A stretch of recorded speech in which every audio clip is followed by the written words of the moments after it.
Jak sami widzicie, pogoda mi zbytnio nie dopisuje podczas mojego pobytu tutaj w południu Europy, ale tak to jest, gdy się podróżuje w grudniu.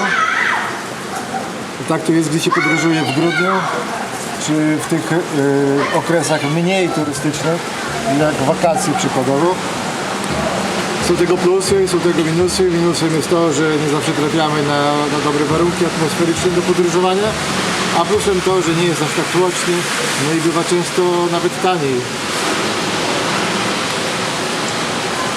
Samą Palermo za wiele nie wiem, na tyle co sam zdążyłem się dowiedzieć, jest to miasto z bardzo zróżnicowaną kulturą, jak i historią i chyba można to nazwać miasto, jak i Sycylię, samą Sycylię, no, pierwszą taką multikulturowością w Europie pod względem historycznym.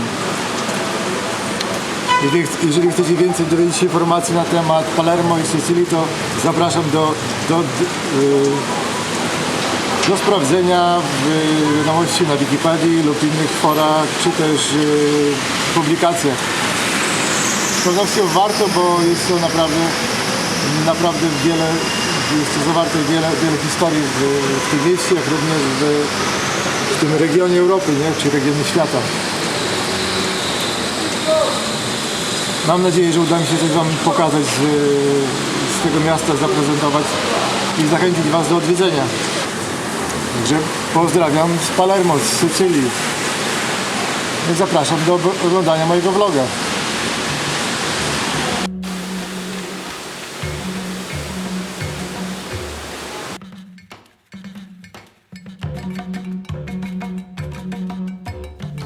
Palermo liczy ponad 2700 lat.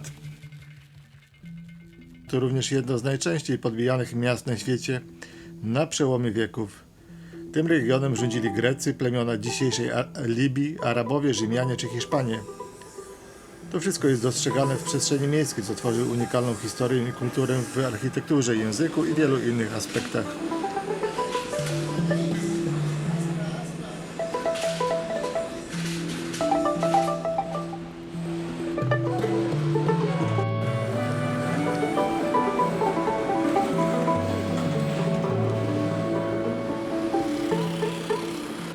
Palermo to również miasto utożsamiane z mafią.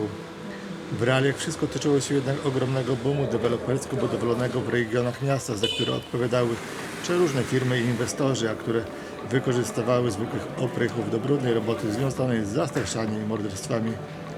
Spora część miasta i klasyczne budynki zostały wyburzone pod ziemią na blokowiska.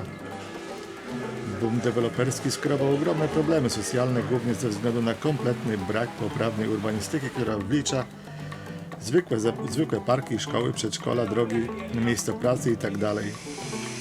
W tym wydaniu były to siedliska praktycznie bez niczego, co pociągnęło ze sobą falę patologii społecznej i rosnących przestępstw.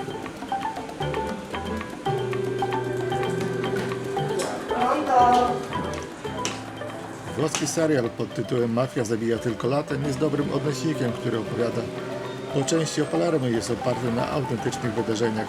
Film, który wszystkim bardzo polecam.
No sé dónde está.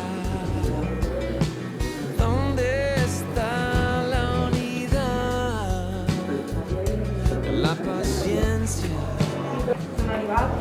y la humanidad. Solo búscalas y las encontrarás en lo más profundo de tu corazón.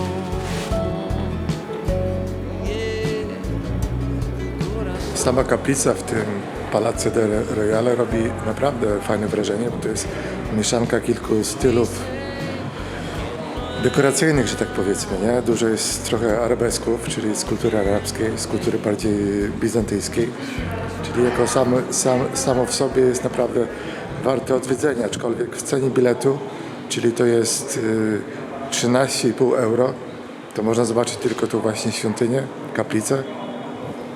No i wystawę na dole, taką powiedzmy na wpół współczesną, z jakimiś elementami archeologicznymi. Ale jak sami widzicie, ten Palazzo del Royale jest naprawdę spory i tak mi się wydaje, że płacą 13,5 euro za wstęp, no to jest trochę zdzierstwo, że jest tylko możliwość zobaczenia dwóch niewielkich miejsc wystawniczych. Ale się dowiedziałem, że ta spora część budynku tutaj za mną, no to jest przeznaczona dla lokalnego samorządu miasta Palermo, czyli budynek w pełni samorządowy czy rządowy i tutaj mają siedzibę swoje władze lokalne, tak powiedzmy. No nie wiem, ten budynek jest naprawdę ogromny i jak się chce pozwiedzać, bo jest naprawdę tam tego sporo, ale podobna jest chyba sama sytuacja w Warszawie, w Zamku Królewskim, który z zewnątrz wydaje się bardzo olbrzymi, a gdy wejdziemy do środka, gdy pozwiedzamy to, co ma do zaoferowania, to pozostaje trochę niedosyt, że tak powiem. Dobra, wracam do zwiedzania Palermo i pozdrawiam.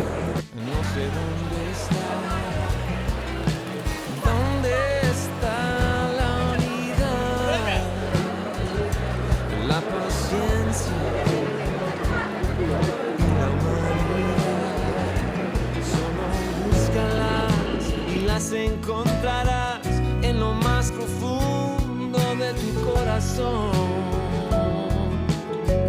Yeah, tu corazón.